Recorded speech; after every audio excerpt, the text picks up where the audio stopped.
Okay, so let's talk about how you're going to remove your existing caulk.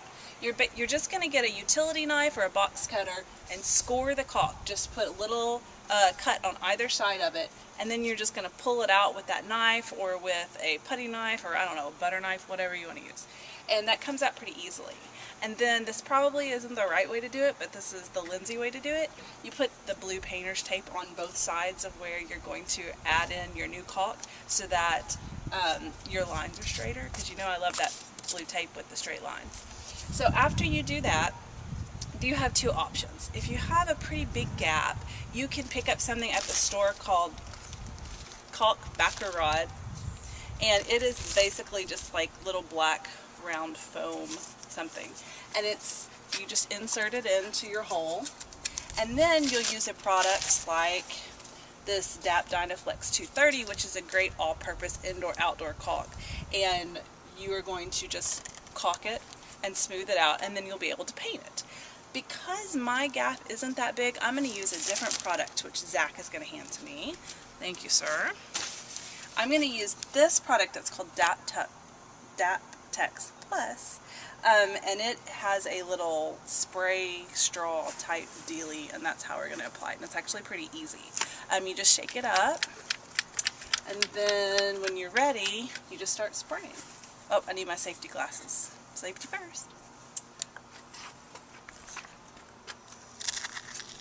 And I always over apply because generally I kind of overdo everything, if y'all haven't noticed. But you just spray it in there, and you want to make sure you get a good amount in there. And then this is what they call toolable, so you can use a tool to flatten it out, or you can use a gloved finger, which is what I'm going to use. And I'm just going to smooth it down, just kind of make sure it's really getting in there.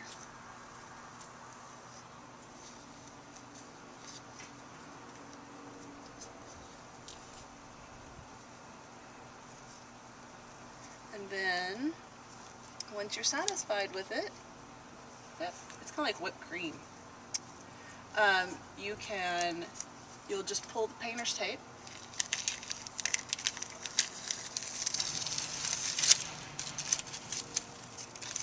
And that gives you a pretty good line that you're not really going to have to mess with too much. Once this dries, we're going to caulk it, and then we're going to paint it.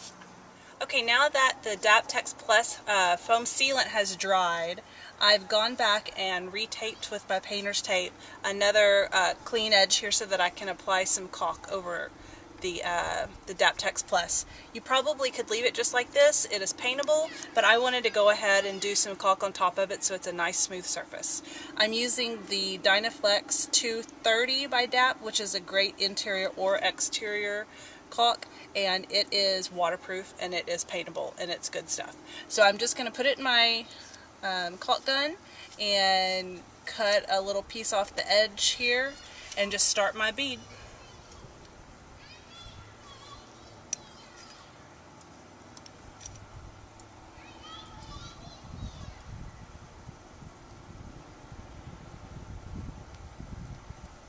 Now if you need to, you can use your finger or another tool to go down and smooth out your caulk so it's not all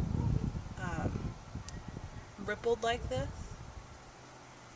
You might be better at this than I am. But I'm just going to take a gloved finger and just run it straight down to make sure that it is filling in where all that sealant was, and it's going to be nice and smooth. I'm going to do that all the way down on both sides of my garage door, and then I will remove this tape, and once it is dry I'm going to just paint it and it's going to look as good as new. It's that easy.